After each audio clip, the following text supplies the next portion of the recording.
G'day, ZiggyD here, and welcome to my Pillars of Eternity roleplay through. Hope you guys are excited to join me on a journey, on an adventure. I have so far played only a tiny bit of this game, but what I've seen so far has been beautiful. I've been trying to avoid spoilers as much as possible, because I have been super hyped for this game. Guys, let's jump into it.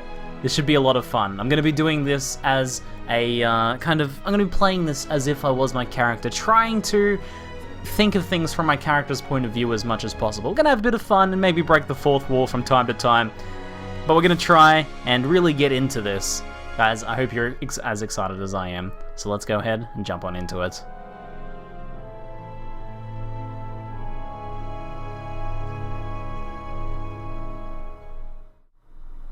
Five wagons grope blindly for the path on a starless night, their master glancing ever upward to the skies for assurance that he is on the right course. A dim lantern his only protection against the encroaching darkness. But the skies bring no comfort, shining no light, betraying no hint of what they know. The caravan carries travelers bound for the frontier hamlet of Gilded Vale, you among them, where a local lord has offered land and wealth to settlers from abroad looking for a fresh start. You have taken suddenly ill, sweating and shivering, and one of the other travelers signals for the caravan master to stop on your behalf. He pulls up just in time to avoid plowing into the trunk of a fallen tree that bars the way ahead. You will go no further tonight. So before we begin our journey proper, it is time I introduced you to our main character, Ziggy Stardust. I'm sorry guys, I had to do it. It's the only name that made sense. We are a Moon Godlike. The Godlike, for those of you guys who don't know, from Pillars of Eternity, are born of the Kith, the regular human-like races. They're born of regular parents, but they are born with unusual properties and unusual physique. They are said to be akin to the gods, and some people call it a blessing, while others view it as a curse.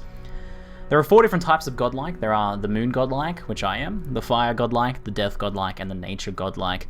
Of the 4 varieties, the Moon Godlike is the most generally accepted because there's a superstition that they bring good luck and good fortune. Now, I was born of most likely human parents, based on my physique and build, in the mountains to the north of the Living Lands. Due to my strange birthright, I never really fit in at home, and as soon as I was of age, I set out as a wanderer. Superstitions about the luck of the Moon Godlikes made it easy for me to basically join up with any group of travelers, merchants, or brigands that I desired at the time, and I was able to explore the world doing so. However, although I was welcome on people's adventures and their journeys out on the roads, I was never really welcomed into their homes because of the general mistrust of the ways I acted as a cipher, and also being godlike as well. Maybe it sort of makes some people feel a little bit uncomfortable to have me in their actual homes. After years of wandering, I've decided that it's about time to settle down and find a place to call my own home. I'm only young, but I've already become fatigued with the roads, seen so many things already. Maybe, though, there's still quite a few more things we'll have to see. We'll see. So I am a Cipher by class, guys. A Cipher is someone who deals in powerful mind magic, so I generate focus through combat, and then I'm able to use that focus to twist and turn the minds of my enemies and enhance the minds of my allies. You'll have to sort of see it in action to fully understand how it works, I think. And that, guys, is it. I think it's time to go ahead and jump on in. Oh, I'm so excited. How beautiful is this game, by the way, guys? I'm sure if you guys have seen screenshots and videos of this so far, you've seen like how awesome the backgrounds are, how painterly it all is. Amazing stuff. The Caravan Master finishes addressing the group, his bushy red mustache and sagging jowls quivering as if for emphasis. Sounds like an entertaining fellow. Everybody stays close to the wagons, got it? Stay out of the woods, and beasts take you if you were planning a stroll through those ruins up there. Whole area's crawling with hut-dwelling types who'd be happy to stick an axe in you for trespassing. So mind that you don't track mud on their sacred blazing rocks.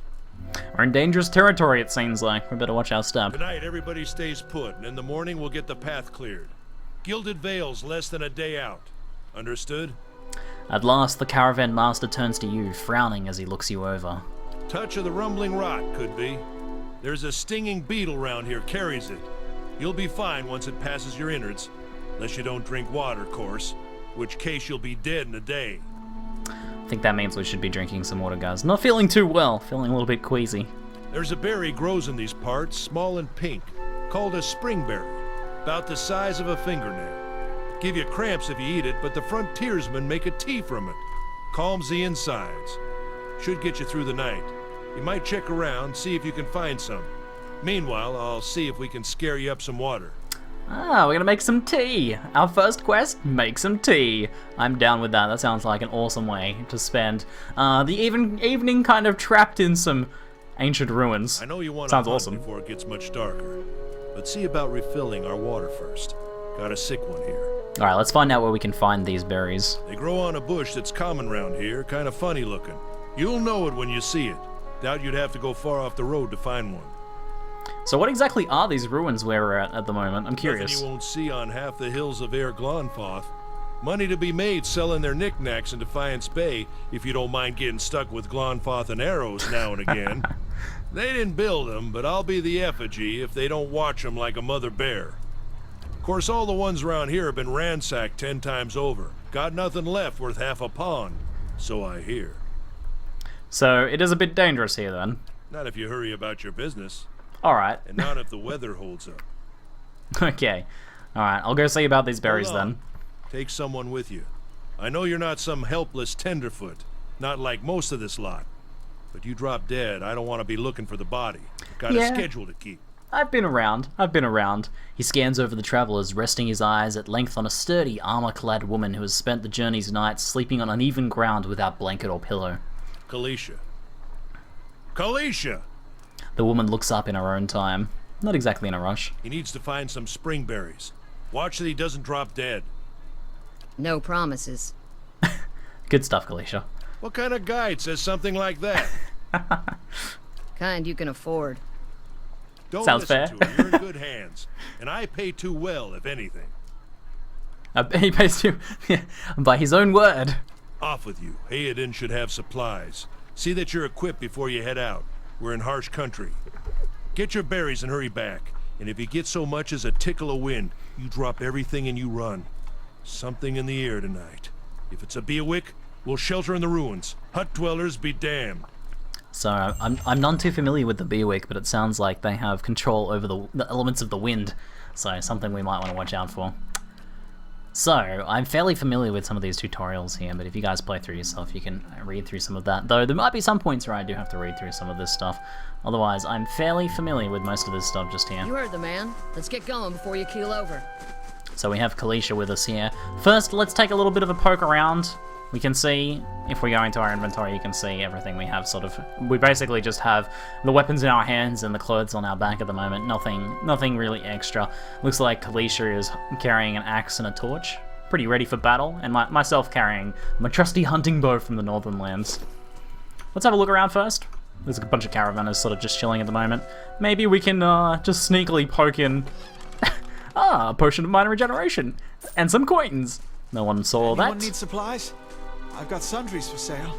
No, he sounds like a friendly dude. Mechanics +1 or lockpicks or mechanics. This is a locked crate just here. I don't have any lockpicks, but oh, we managed to pick it just with our mechanical knowledge. Good stuff.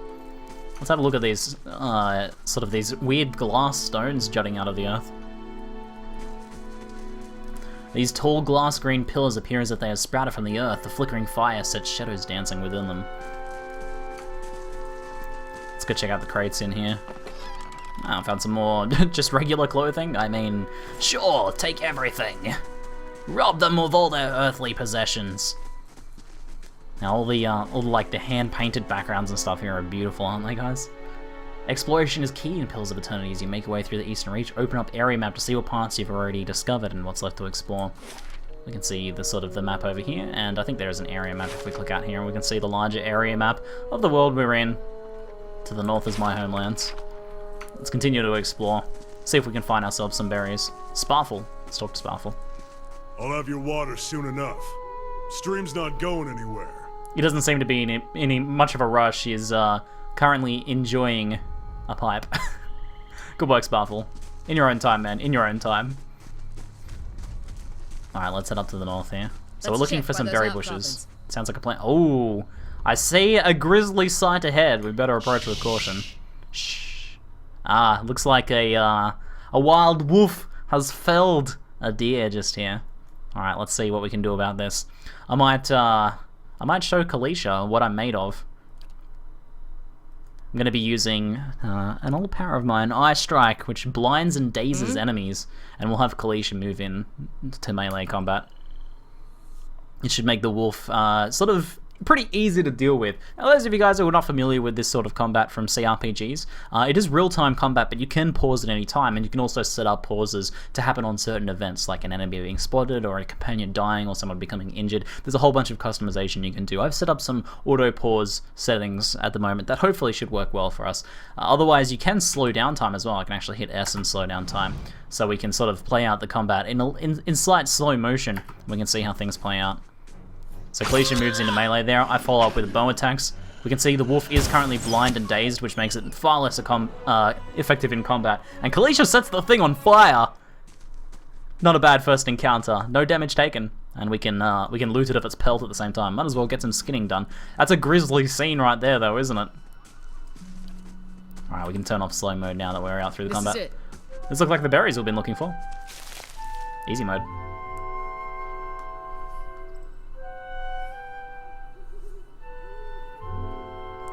You're kind of a mystery to the rest of the caravan, just some kind of wanderer the way I hear it. That sort of thing does tend to happen with orphans. How is it you happen to come here? I've never had a place to call home. I'm still looking. You've got a lot on your mind then. Hopefully things work out in the end, but in my experience, they don't always. Kalisha's a realist, I would say. Kalisha breathes in her surroundings. It's been a long time since I've been this way, but I always did like it. Lord Raedric's offer makes a girl think. I'll give him that. You're here to settle like the rest of us? Well, Kalisha, it is a hard offer to pass up. You won't find many offers like it in these parts, believe me. Got some big plan in store? Kalisha, I'm just planning on settling here and starting a new life. I've been on the roads too long already. Well, who knows? Raedric pays well enough. Maybe we'll end up neighbours. I hope so, Kalisha. Anyway, I'm wasting time here. A demon will give me an earful. Let's be on our way. Alrighty, tell me a little bit about yourself first, Kalisha, before we rush back. I've got simple needs. I like open skies and far horizons. I find work that lets me live that way. My family wanders too. We started in Drywood, or Durwood, but my parents ended up in the Living Lands. I've got a brother in Ruatai and another in Ada.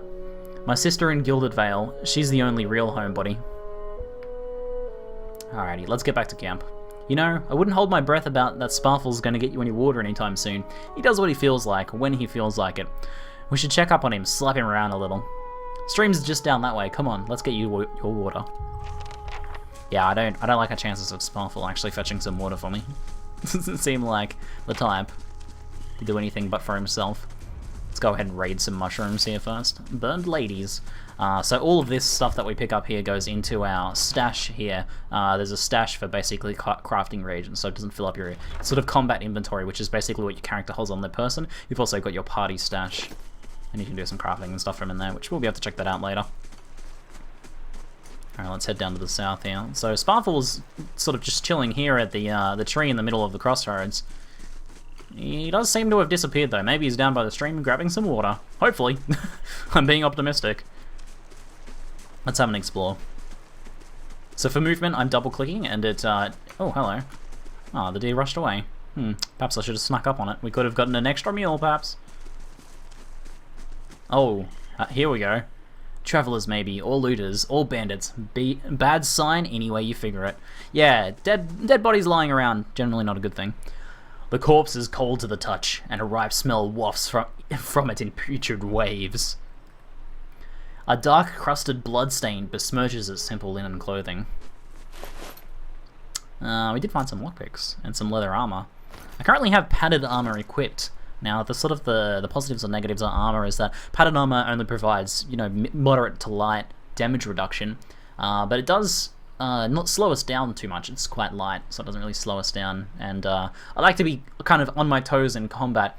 Leather armor would be a bit more protective. You can see the damage resistance is higher, but it would slow us down the recovery speed being 30%, minus 30% rather than 20%.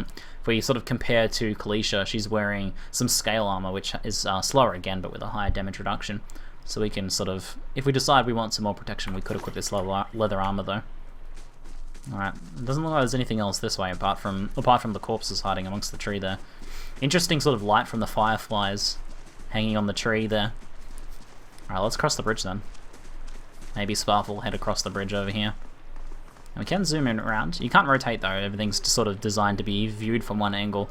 What is Sparkle's backpack doing What a here? surprise. Sparkle went hunting. At least he left the water skins. I don't know, Kalisha. I don't know about this. I feel like your assessment of this situation is not quite on point. I mean, my character's perception is not particularly high. I could say I am of average perceptiveness, but even I can tell that this doesn't seem right. Why would he leave his lantern? You crouch at the riverbank and dip your water skin into the cool water while Kalisha waits nearby, keeping watch. As you rise, you notice her look up sharply towards the tree line. Out of the trees emerges Sparkle, one of the guides. Barely discernible in the dim moonlight, he no longer carries his bow, and there is a strangeness to his gait, a spastic wobble in ordinarily deft stride as he moves towards you with laboured breath. Sparkle, are you all right? Sparkle's toe catches on a rock and he collapses forward in a heap, the feathered shaft of an arrow planted between his shoulders like an enemy flag. Oh damn.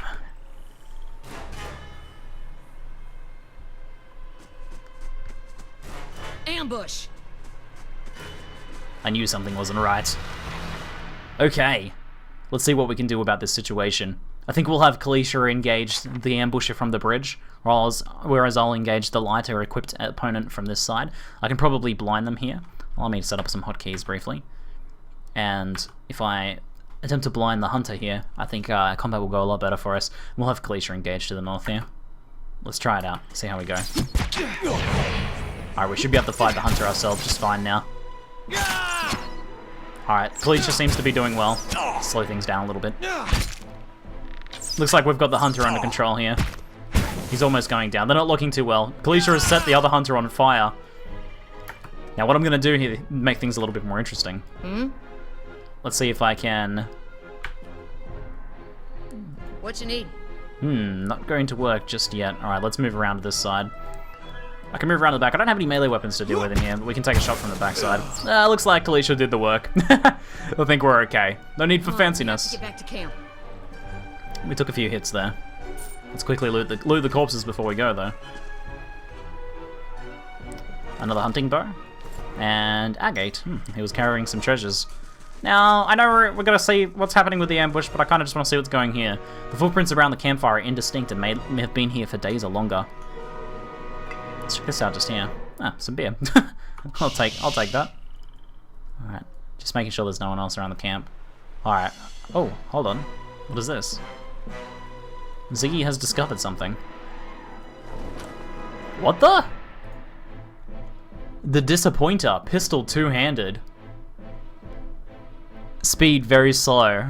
The Disappointer was touted as a powerful, reliable weapon, but it has consistently failed every one of its unfortunate owners. This is a terrible weapon that disappoints anyone who uses it. The gun appears well made at first glance, but closer scrutiny reveals poor design and shoddy craftsmanship. Those who aren't fooled by its appearance still occasionally attempt to use it, just to see if maybe the whole thing was made to look this way in an elaborate ruse, hoping that it's an artifact of extreme power to conceal... crafted by a master who designed to conceal its remarkable nature. It wasn't and isn't. This sounds like a dangerous weapon. I'll take it, and we'll maybe check it out later. All right, let's just check to see if anyone's down here first. So while sneaking, you go into a more perceptive state where you will potentially spot hidden things like that weapon just there.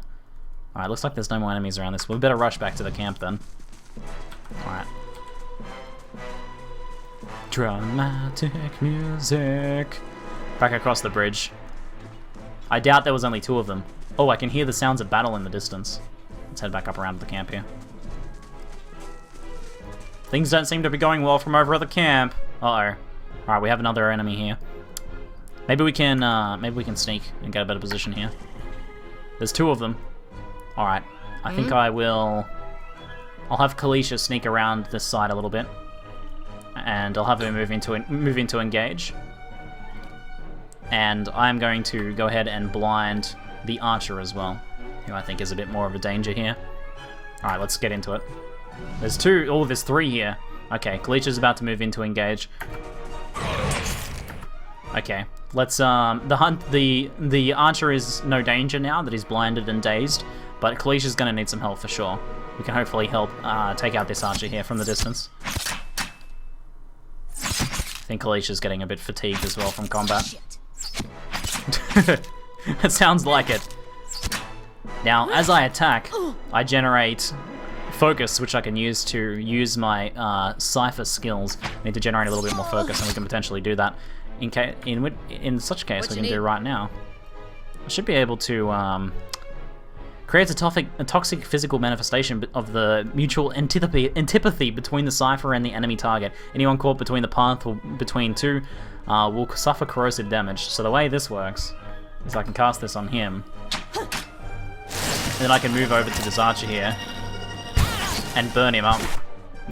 As you can see, the massive corrosive damage from the field of antipathy between us. I can move out just slightly and then maybe shoot this guy as well.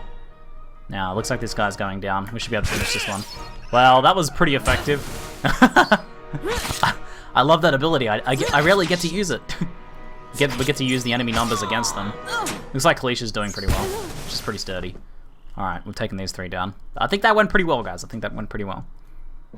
Alright, I got a bunch of stuff here we can chuck in our stash. I love the music. Alright, let's move back to the camp and see what's going on. Shopkeeper friend, I'd planned to talk to him. I guess not now. I guess not now. The Glanfathan leader. All around you lie the massacred remains of the other travelers, peppered with arrows and knife hilts, splayed and bug-eyed and filthy on the blood-damp earth. Kalisha puts the back of her left hand to her mouth as if to ward away the horror like a poisonous vapor. A handful of dark figures stands above the fallen, treading on limbs and on the backs of heads, jerking their axes from bodies as if from half-split logs as they prepare to add you to the sprawling pile beneath them. One of them, towering and severe, with a thick beard tasseled with knots, holds a wet blade at the neck of the man you recognize as Hirden, the last of your caravan left standing. Lay down your arms, trespasser! Do not forfeit this man's life for a fight you will lose. The ruin has not been sullied by our hands, men of Glanfath. Your words carry no weight when I have seen the truth with my own eyes. Blood must be paid for this intrusion. So I say again, lay down your arms. I'm gonna use my wits here to try and disarm him. Judging by the string of animal teeth around your neck, I'm guessing you were worshippers of Galawain. If Galawain told you to stop protecting the ruins, would you? If Galawain told you to jump off a bridge, would you? The man frowns and motions as if to swing his axe. Hirden winces, but the blow never comes. Instead, the man cocks his head, intrigued. Of course, but he would not. It is by the command of all the gods that we accept this charge. How do you know? Because it's consistent with their beliefs, or because it's what you were told? The man glares. It has always been known to my people. I see. And what of Galawain's edict that weakness and age must be purged by youth and strength? You think Galawain would want us some mouldy, crumbling ruins to survive long after their builders have turned to dust? The man's nostrils flare as he fumes. He would not. He told us otherwise. I'm sure he did. Just not you personally. But why should that stop you from killing innocents, after all? Distracted, the man's grip falters on his axe handle, and he nearly fumbles it, affording Hirden the moment he needs to dodge out of his swing, which comes too late. Howling with rage, the man charges at you instead. Bum, bum. Alright. Okay, I'm gonna have Kalisha engage with the leader, and I myself might be able to. I think blinding them is probably going to be the wisest choice, so we're going to try and do that here. So I'll blind.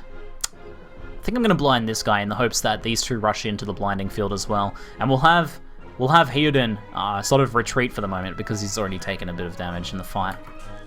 All right, let's try this out. All right, this should work well. They're grouping up for a nice blinding.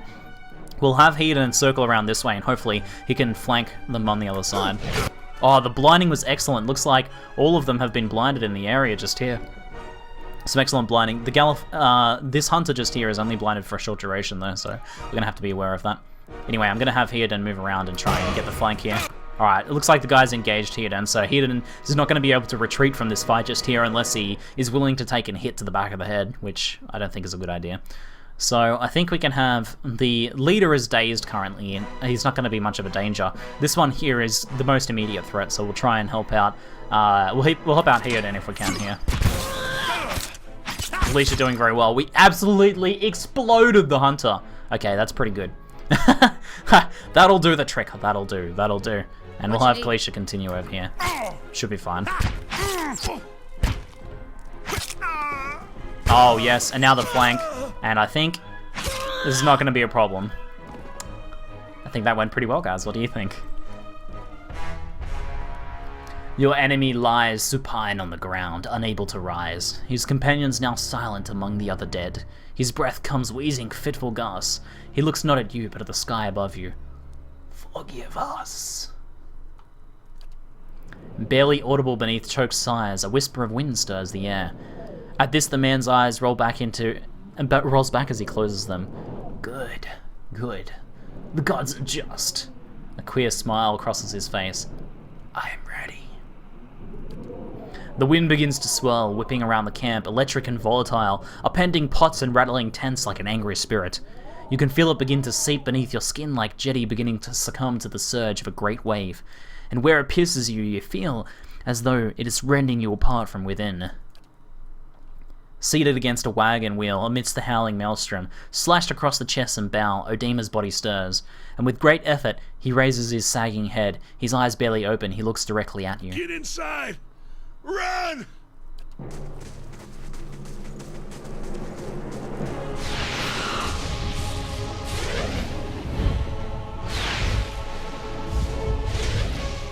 Oh, man.